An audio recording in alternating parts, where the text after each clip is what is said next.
Hello लोगोफोर welcome back to माय YouTube channel जसना Brahma creation नोंथांमोनखौ आंनि इउटुब चेनेलाव आरोबाव गोसो गोथारजों खनसे बरायहरबाय आसा खालामो नोंथांमोनहा इसोरनि अननायाव मोजाङैनो दं आंबो दासान्दि मोजां दं लोगोफोर आं दिनै बे मोनसे बाथ्राखौ लानानै सावरायनो होननानै बे आंनि भिडिअखौ लाबोलायबाय लोगोफोर बाथ्राया जाहैबाय दाथ' माने इलेक्सननि दोहौ जागासिनो दं नङा होमबा जेरावबो इलेक्सननि दोहौ बबेबा जायगायाव सिमब्रे सिमब्रा बारबो बारलांगोन बबेबा माने उल्थां फाल्थां बारबो बारलांगोन सोरबा सुत्र मित्र जागोन आवगायाव मित्रआ सुत्र जागोन बे रोखोम माने पलिटिक्स होननाय बुस्थुआनो गोजोर जिराद नंमारा दिनै सुत्रबा गाबोन मित्रबा समफोर सुत्र बेनो पलिटिक्सनि धोरोमखा दा बेबायदि जानायाव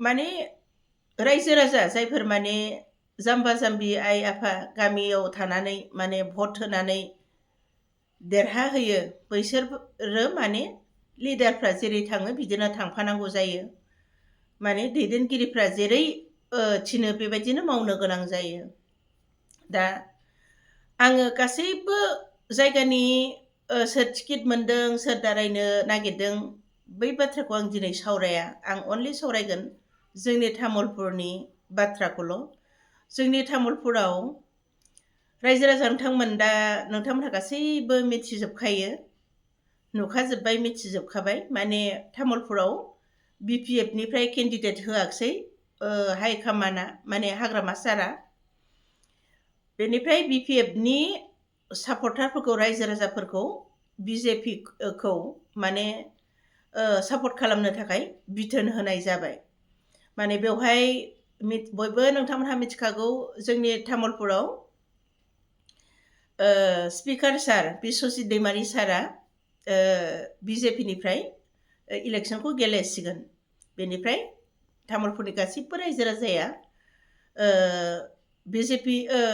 बिजेपिनोनो माने बिश्वजित दैमारि सारनोनो माने भट होनानै बिथांखौ देरहाहोनो थाखाय बिपिएफनि चिफ सार हाग्रामा महिलारिया बिथोन होबाय दा बेवहाय आं बे बाथ्राखौनो दिनै सावरायनो होननानै जि बाथ्राखौ आं मिथिदों जि बाथ्राखौ आं खोनादों बै बाथ्राखौनो आं एसे सावरायनो होननानै बे भिडिअखौ लाबोदों रायजो राजा नोंथांमोन माने ओरैनो गासैबो जोंनि बर' रायजो राजाफ्रा गोसोआव मोनसे हाबनानै दंखाजोबोमोन जे बिजेपिया देरहायोब्ला बिजेपिया सरखार खुङोब्ला जोंनि बर'खौ माबा मोनसे खालामगोन नामा गाहायाव दोनगोन नामा बर'नि खहा खालामगोन नामा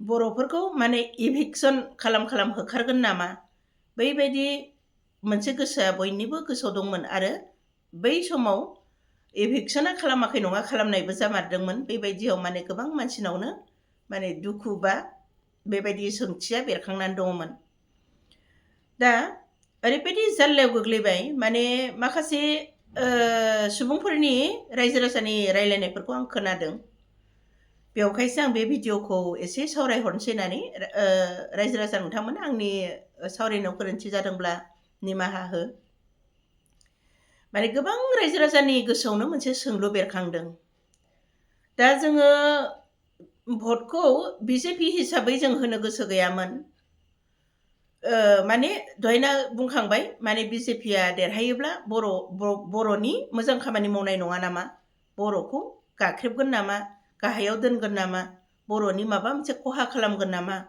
बैबायदि सोंथिया माने गासैबो बर' रायजो राजाफोरनाव दंखाजोबोसैमोन दा बेबायदि खेथ्रआव दा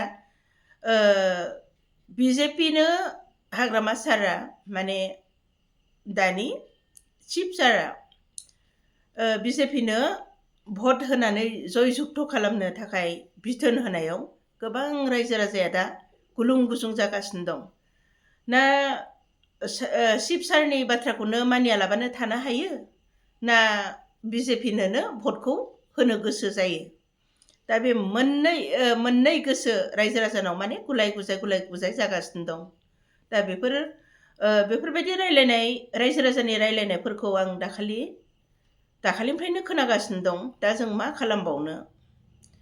नांगौमोन जोंनो BPF निफ्रायनो केन्डिडेट, नाथाय चिफ सारानो होआखिसैब्ला जोंहा मा उपाय दंबावो? बेबायदि गोबां वर्कार आरो गोबां रायजो राजानि गोसोआव माने बिराद गुलुं गुजुं दा सोमजिनानै दं जोंनि तामुलपुरनि माने रायजो राजाफोरनि गोसोआव आरो। दा बेबायदि बाथ्राखौनो आंनि सिगाङाव माखासे मानसिफ्रा बुंनायाव आंबो बुंदों। नाय, पलिटिक्स होननाय बाथ्राया माने गोजोर जिराद नङा। माने पलिटिक्स होननाय बुस्थुआनो बेबायदिनो हाइ कामान्डफ्रा माने दैदेनगिरिफ्रा जिबायदि बिथोन होगोन बेखौनो रायजो राजाया मावनांगौ जायो।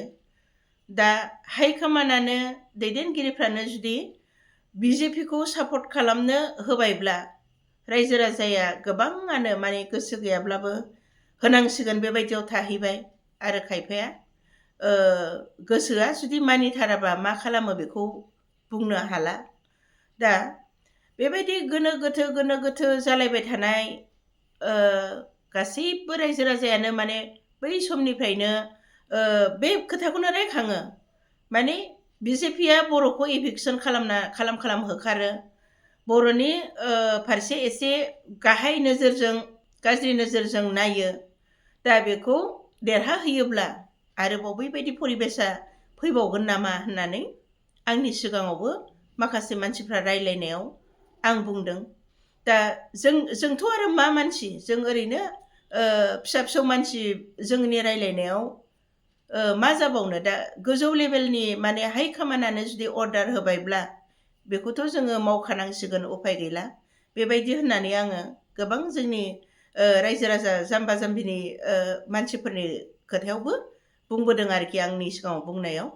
दा बे बाथ्राखौनो आङो एसे सावरायथानसै होननानै आंहाबो गोसोआ माने गुलुं गुजुङैनो दङमोन। बेनिखायनो अब्लाबो चिफ सारा जुदि अर्डार होबायब्ला बेखौथ' जोङो गासिबो मानिजोबखानांसिगोन होननानै आङो रायजो राजाखौबो बुजायबोदों। दाखालि सानैसो आंनि सिगाङाव रायलायदोंमोन। अब्लाबो माखासेया माने जायफोर माने बै समनि खोथाफोरखौ गोसोआव हाबनानै दं बिथांमोनहा दिनैसिमबो बुङो आरोखि, बैबायदि बै समाव जेरै जोंखौ खालामदों आरोबाव बिसोरखौ देरहाहोयोब्ला आरोबाव जों बेबायदि परिबेसावनो मोगा मोगि जानो गोनां जागोन होननानै रायजो राजानि सोरनिबा रायजो राजानि खोथा मथे जि आं खोनादों, माने बिथांमोननि मथेब्ला बिथांमोननि साननायाव ओरैमोन, गासिबो पार्टिखौनो नांगौ होमोन। बेवहाय UPPनिफ्रायबोथ' थाखाबाय प्रमद बर' सार, बिनिफ्राय BPF निफ्रायबो होमोन, बा जाय गेलेनो गोसो जादोंमोन बा जेसेबां पार्टि दंमोन गासिबो होजोबनांगौमोन। बेनिफ्राय जाय देरहायो बे देरहाथोंमोन। बे मोनसे रायजो राजाफोरनि साननाय आरो। दा मा खालामबावनो? दा गोजौ लेभेलानो जुदि हाइ कामान्डआनो जुदि रायजो राजाफोरखौ गासिबो BPF सापर्टारफोरखौ माने बिस्वजित दैमारि सारखौनो माने सापर्ट खालामनो थिनबायब्ला बे गासिबो रायजो राजायाथ' जेबो उफाय गैला। दा चिफ सारा जेरै थिनदों, जेरै बिथोन होदों बेबायदि खामानिखौथ' मावखानांसिगोन। अब्लाबो गासिबो रायजो राजानि गोसोआवनो बे मोनसे साननाया माने दिनैसिम गुलुं गुजुं खालामनानै दं आरो। माने बे साननाया बेनो, माने आं दहाय बुंनाया बेनो, आवगायाव जेरै खालामदों देरहाखांनायनि उनाव बेबायदि खालामगोन नामा? आरो जिबायदि खालामदों BJP आ जोंनि हारिनि सायाव, बेबायदि खालामसेयावबो आरोबाव बिसोरनो माबायदि भट होगोन? बे मोनसे रायजो राजाफोरनि गोसोआव बिराद गिदिर सोंलु जागासिनो दं। दा आङो बे बाथ्राखौनो आं गोसोआव बिराद बोरैबा मोननानै, दा तामुलपुरनि गासैबो रायजो राजाया आंखौ गाज्रि मोननो हागौ। दा आङो माने